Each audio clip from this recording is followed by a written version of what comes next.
Bonsoir et bienvenue à ce bulletin spécial concernant la rentrée à l'école. Je me présente, Guylaine Maurice, et je suis agente de développement pour la première transition au Centre des services scolaires des Navigateurs. Je serai votre animatrice ce soir et je serai accompagnée de ma collègue Josiane Labillois, qui est conseillère à l'éducation préscolaire. Josiane, est-ce que tu m'entends? Josiane? Bonjour Guylaine. Mais où es-tu présentement? Je me trouve présentement dans une classe de maternelle 4 ans. Alors, la classe de maternelle 4 ans, on la reconnaît par son aménagement. Alors, les enfants ont de l'espace pour circuler. Comme vous le voyez à côté de moi, il y a des grands espaces. Les enfants peuvent bouger, peuvent circuler facilement. Le mobilier est adapté aussi à eux, donc des petites chaises, des petites tables. Et le jeu est omniprésent. Alors, le jeu est au cœur de la maternelle 4 ans. La différence avec la maternelle 5 ans? Il n'y en a pas. Donc, l'aménagement du maternelle 4 ans, du maternelle 5 ans se ressemble beaucoup. Alors, c'est bien important que le préscolaire, autant la maternelle 4 ans qu'à la maternelle 5 ans, répond aux 5 grands domaines de développement. Donc, les 5 grands domaines, il y a le domaine langagier, le domaine social, le domaine cognitif, le domaine de la motricité et le domaine de l'aspect tout affectif. Alors, par l'aménagement, la maternelle répond vraiment au développement global des enfants en touchant les 5 grands domaines de développement. La maternelle 4 ans a par contre une petite particularité. Alors, à la maternelle 4 ans, on ajoute un volet parents. Alors, les parents sont invités environ 10 fois dans l'année à vivre des activités ludiques en classe avec leurs enfants. Donc, les parents ont la chance de voir le milieu de vie, de rencontrer les petits amis à l'école et surtout d'observer leurs enfants dans leur contexte de classe. C'est intéressant ce volet parent parce que quand les enfants sentent que les parents s'intéressent à ce qu'ils font, ça les motive à persévérer, ça les motive aussi à réussir. J'imagine que c'est les enseignantes qui s'occupent de ce volet? En fait, l'enseignante collabore avec l'intervenante parent qui, elle, planifie, prépare et anime les ateliers pour les parents quand ils viennent à l'école avec les enfants. Donc, c'est vraiment un beau travail d'équipe. C'est vrai que les parents ont un grand rôle dans ce passage vers l'école. Vous êtes ceux qui connaissez le plus vos enfants. Et saviez-vous que dans les gestes de la vie quotidienne, vous préparez déjà votre enfant pour la maternelle? Je vous présente un outil pratique qui a été conçu par le comité de transition Lévis-Lobinière pour valoriser votre rôle. Vous préparez déjà votre enfant quand vous installez une routine simple, par exemple celle de la soirée, où votre enfant pratique son autonomie avec ses soins d'hygiène, comme se laver, s'habiller, s'essuyer à la toilette, se moucher, des gestes qui lui permettront d'être plus autonome à l'école. Une autre occasion pour préparer votre enfant est de lui permettre de jouer dehors.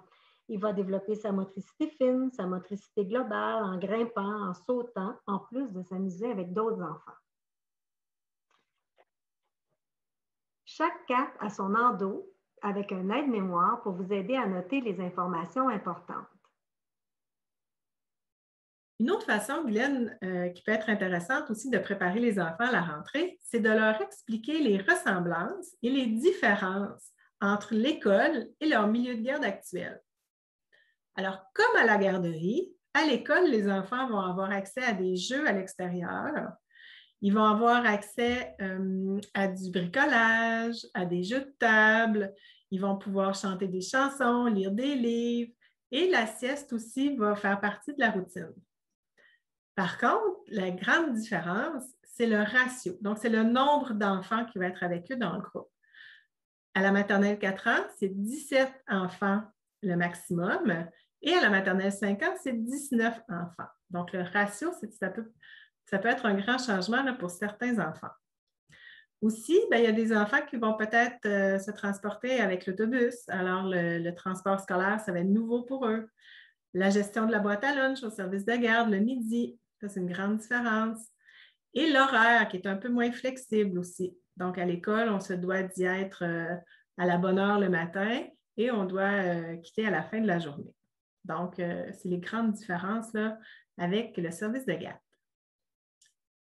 Décortiquer l'horaire d'une journée type aussi est vraiment une belle façon d'éviter les sources de stress pour les enfants. Alors, toutes les petites questions que les enfants peuvent se poser. Alors, qui va venir me chercher à la fin de la journée? Est-ce que je prends l'autobus? Est-ce que je m'en vais chez moi à pied? Et quand la cloche elle va sonner, qu'est-ce que je dois faire? Ma boîte à lunch, je la mange quand?